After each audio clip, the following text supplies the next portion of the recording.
बड़ी खबर सबसे पहले ये कि अरविंद केजरीवाल ने एक बार फिर से लॉकडाउन बढ़ा दिया है। कल सुबह 5 बजे तक पहले लॉकडाउन की मियाद थी, लेकिन अरविंद केजरीवाल ने कहा कि क्योंकि हालात लगातार बिगड़ते जा रहे हैं तो इस वजह से अब लॉकडाउन को 7 दिन और बढ़ाया जा रहा है, यानी कि 3 मई सुबह 5 बजे तक लॉकडाउन बढ़ा दिया गया है।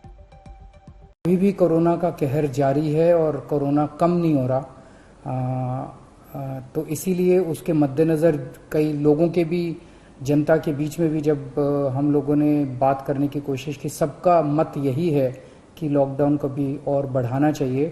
तो लॉकडाउन को दिल्ली के अंदर 1 हफ्ते के लिए और बढ़ाया जा रहा है, अगले सोमवार को सुबह 5 बजे तक के लिए।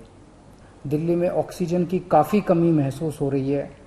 दिल्ली की इस वक्त ज़रूरत 700 टन की है और हमें केंद्र सरकार से 480 टन अलॉट हुई है, लेकिन ये पूरी अलॉटमेंट भी अभी दिल्ली में नहीं आ रही है। 700 टन की ज़रूरत है इतने कोरोना की महामारी में, उसके मुकाबले में 330-335 ही पहुंच रही है। हमने एक वो पोर्टल टाइप बनाया है और ऑर्डर जारी कर दिए गए हैं, जिसमें हर 2-2 घंटे में मैन्युफैक्चरर से लेके और अस्पताल तक, एंड यूजर तक, हर एक को 2-2 घंटे के अंदर अपनी ऑक्सीजन की पोजीशन बतानी पड़ेगी। इस दौरान हमने देखा, लॉकडाउन के दौरान, की संक्रमण दर, पॉजिटिविटी रेट जिसको कहते हैं, ये लगभग 36-37% तक पहुंच गई। आज तक इतनी संक्रमण दर हमने दिल्ली में तो नहीं देखी, बाकी दुनिया भर में हो सकता हुई हो कहीं पे, लेकिन 36-37% तक संक्रमण दर पहुंच गई।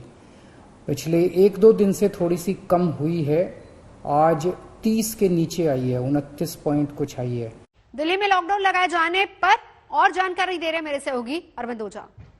दिल्ली में फैलते कोरोना संक्रमण की वजह से हाहाकार मचा हुआ है। आए दिन रिकॉर्ड तोड़ पॉजिटिव केस आ रहे हैं, अनगिनत मौतें हो रही हैं।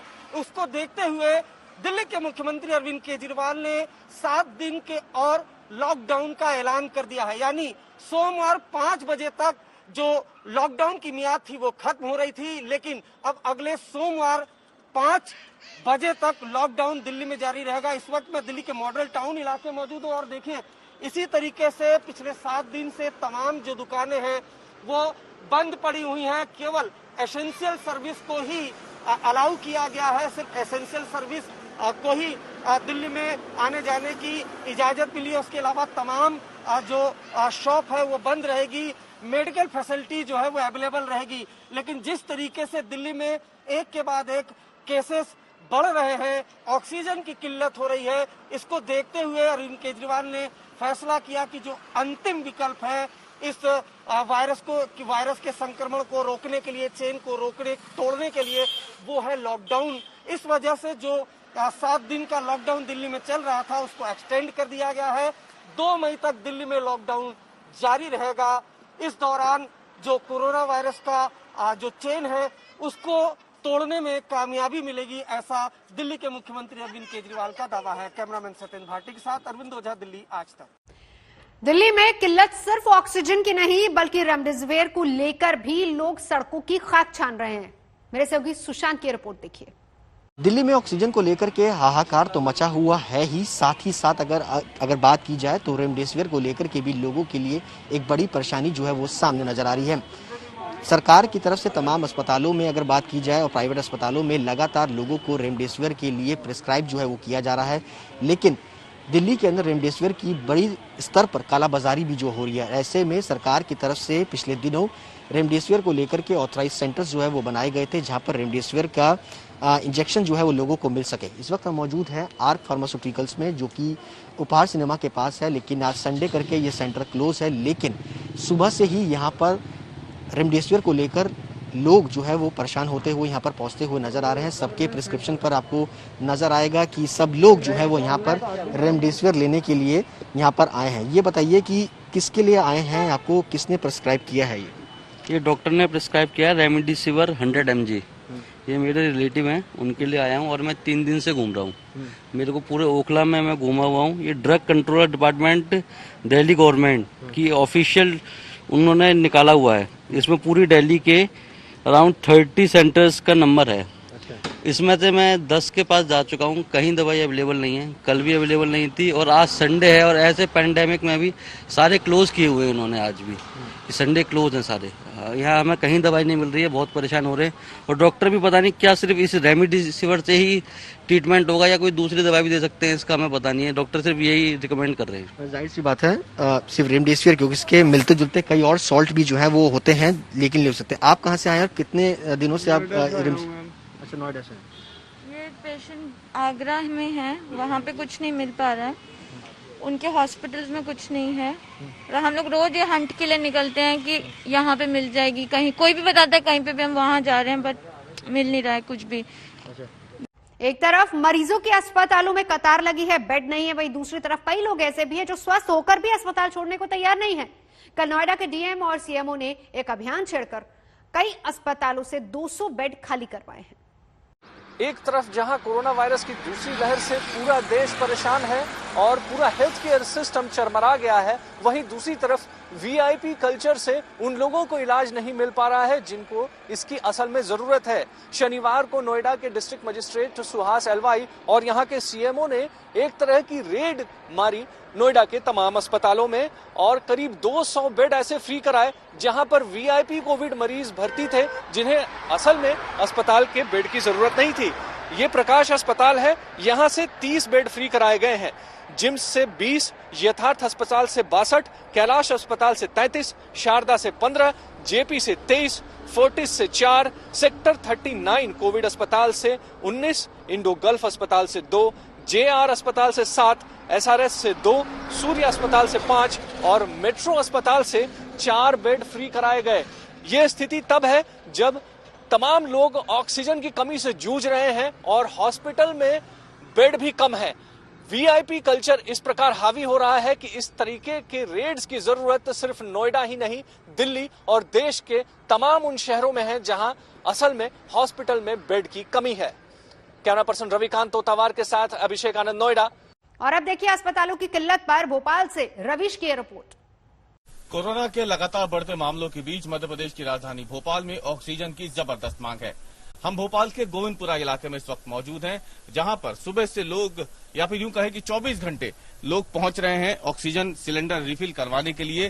गोविंदपुरा का ये इलाका है जहां पे ये भारतीय एयर प्रोडक्ट्स करके कंपनी है जो कि 24 घंटे इन दिनों काम कर रही है।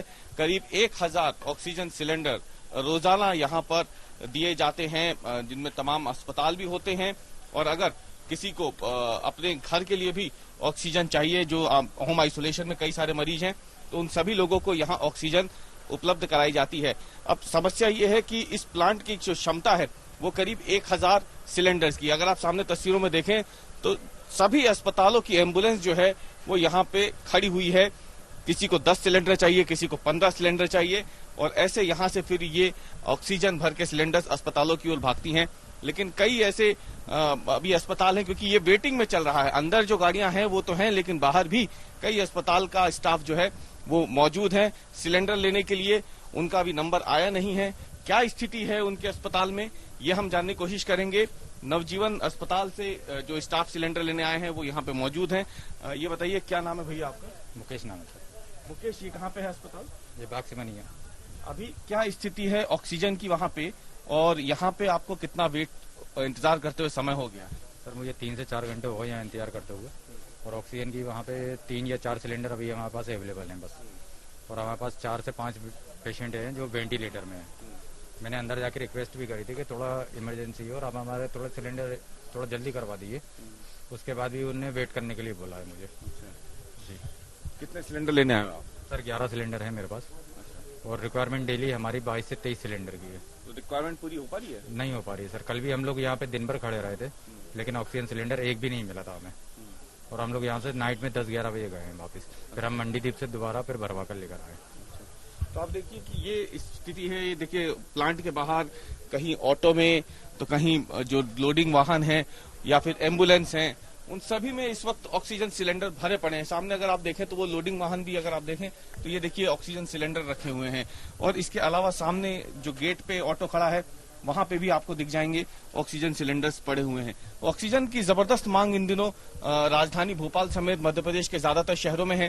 सरकार का दावा है कि अब ऑक्सीजन टैंकर के जरिए, सड़क मार्ग से तो मध्य प्रदेश पहुंच ही रहे थे, लेकिन अब रेल मार्ग के जरिए और हवाई मार्ग के जरिए भी ऑक्सीजन के टैंकर्स मध्य प्रदेश आएंगे, क्योंकि उपलब्धता ऑक्सीजन की बढ़ानी होगी। बेहद ज्यादा जरूरी भी है ये, क्योंकि तेजी से मरीज बढ़ रहे हैं और उनमें से ज्यादातर मरीज ऐसे हैं जिन्हें ऑक्सीजन की सबसे ज्यादा जरूरत है। राजस्थान के अस्पतालों में भी रेमडेसिविर इंजेक्शन और ऑक्सीजन की कमी है, मरीज परेशान है। जयपुर से और जानकारी दे रहे हैं मेरे सहयोगी शरद कुमार।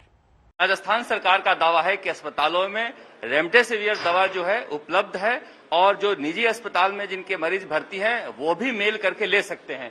हम आपको दिखाना चाहते हैं कि हालात क्या है। यहाँ पर लोग लाइन लगाए हुए हैं दवा के लिए, लेकिन दवा उपलब्ध नहीं हो पा रहा है। आप लोग भी दवा के लिए आए हो? हाँ जी सर, बिल्कुल दवा के लिए आए हैं। क्या क्या कर रहे हैं? सर कह रहे हैं दे रहे हैं पर अभी वेट के लिए बोला, दवा मिल नहीं रही है। वाइफ की तबीयत बहुत ज्यादा खराब है, मोनोलिक हॉस्पिटल में भर्ती है। ये सारे लोग जो है देखा जा सकता है कि दवा के लिए खड़े हैं। आप लोग कब से यहाँ बैठे हुए हो? सर सुबह मॉर्निंग 9 बजे से खड़ा हुआ जी? मॉर्निंग में सर 9 बजे से खड़ा हुआ हूँ मैं। क्या कह रहे हैं? बिल्कुल सर, दवाई के लिए कुछ भी नहीं है। अभी 1 घंटे में आ रही है, 2 घंटे में आ रही है। हमारे पेशेंट हॉस्पिटल में एडमिट है। सर दवाई नहीं मिलेगी तो पेशेंट कैसे बचेगा? जब तक ब्लैक मार्केटिंग चल रही थी, जब तक सबको अवेलेबल थी। अब गवर्नमेंट ने प्रोसीजर बनाया है तो किसी को अवेलेबल नहीं है। कल रात को 8 बजे से हम लोग यहाँ पे खड़े हैं। कभी मंत्रियों के चक्कर काट रहे हैं, कभी नेताओं के चक्कर काट रहे हैं, हाथ पांव जोड़ रहे हैं। केवल हमारे जानकार को एक दवा मिल सके इसके लिए पैसा दे रहे हैं, उसके बावजूद दवा नहीं मिल रही है। हाथ पांव जोड़ रहे हैं, तब भी कोई दवा की कोई व्यवस्था नहीं है। लोगों को नीचे मिल भी रहा है और नहीं भी मिल रहा। ब्लैक मार्केटिंग हो रही थी जब तक सब मिल रहा था। ऑक्सीजन लेवल बहुत नीचे है, सीआरपी बहुत बढ़ा हुआ है। 6 इंजेक्शन की रिक्वायरमेंट है, एक भी नहीं मिलता। ये हालत है राजस्थान में अस्पतालों के, जहां पर सरकार का दावा है कि सब कुछ ठीक ठाक है। देखा जा सकता है कोई कल रात से भटक रहा है, कोई सुबह से बैठा हुआ है और लोगों को दवा नहीं मिल पा रही है। अस्पतालों में किस तरह से लोग अपने परिजन का इलाज करा रहे हैं, एक नजारा है। किस तरह से भीड़ जो है खड़ी है सीएमएचओ दफ्तर के बाहर दवा के लिए और दवा मिल नहीं पा रही है। सरकार को कम से कम कहीं से भी इंतजाम करके ऐसे मरीजों तक दवा पहुंचाना चाहिए जिनका जान खतरे में है। कैमरामैन शर्मा के साथ शरद कुमार, जयपुर, आज तक। और अब आपको जम्मू का हाल भी दिखा देते हैं, बता भी देते हैं, क्योंकि पिछले 24 घंटे में कोरोना के 2000 से ज्यादा मामले सामने आए हैं और कोरोना के बढ़ते केस को देखते हुए जम्मू कश्मीर में शनिवार शाम से कल सुबह तक कर्फ्यू लगा दिया गया है। कश्मीर में कर्फ्यू कोई नई बात नहीं है। यहाँ पर महीनों तक कर्फ्यू रहे, लेकिन आज पहली बार कोरोना कर्फ्यू कश्मीर में लगाया गया है। दरअसल जिस अंदाज से देश के अलग अलग हिस्सों के साथ कश्मीर में भी कोरोना वायरस के मामले लगातार और तेजी से बढ़ रहे हैं, उसके चलते अब प्रशासन ने शनिवार शाम से सोमवार सुबह तक पूरी तरह से पूरे जम्मू कश्मीर में कर्फ्यू लगाने का फैसला किया है, जिसे कोरोना कर्फ्यू नाम दिया गया है। और उसका असर श्रीनगर में ही नहीं बल्कि घाटी और जम्मू कश्मीर के सभी इलाकों में दिख रहा है। दरअसल इस कर्फ्यू में बिल्कुल लोग घरों से बाहर नहीं निकल रहे हैं। दुकानें और जितने भी बाकी व्यवसाय हैं सब कुछ बंद पड़ा है। लोग घरों के भीतर हैं, जो काम करने वाले लोग भी हैं वो भी घरों के भीतर ही हैं और इस कोरोना कर्फ्यू को दरअसल कामयाब बना रहे हैं। पिछले 2 दिन की अगर बात करें तो शनिवार को 1937 नए मामले जो हैं जम्मू कश्मीर में आए, जो एक रिकॉर्ड था। कल की बात करें तो 2030 जो है corona virus positive case Jammu Kashmir में जो है सामने आए हैं, जो लगातार एक नया रिकॉर्ड है कोरोना वायरस मामलों में। अगर मौत का आंकड़ा देखें वो भी लगातार बढ़ रहा है। शनिवार को जहां 20 लोगों की जान कोरोना वायरस से गई, वहीं पर कल जो है 15 लोगों की जान कोरोना वायरस के चलते गई है। दरअसल कई इलाके जम्मू कश्मीर में सामने आए हैं जहां पर ये महामारी काफ़ी तेज़ी से फैल रही है और अब उन इलाकों को जो है उनको सील कर दिया गया है, उनको रेड जोन घोषित कर दिया गया है और वहां पर लोगों की आवाजाही पर पूरी तरह से रोक लगा दी गई है। और प्रशासन की तरफ से कोशिशें लगातार यही है कि जो जम्मू कश्मीर में एक बार फिर कोरोना वायरस ने जो अपना बहुत जो है जो बुरा रूप जो है सामने दिखाया है, उसको कहीं से भी और किसी तरह भी काबू में लाया जाए। यही कारण है कि जो अमरनाथ यात्रा के लिए रजिस्ट्रेशन का काम शुरू हुआ था, फिलहाल उससे भी स्थगित कर दिया गया है। रूफ अहमद के साथ अशरफ आनी, श्रीनगर, आज तक।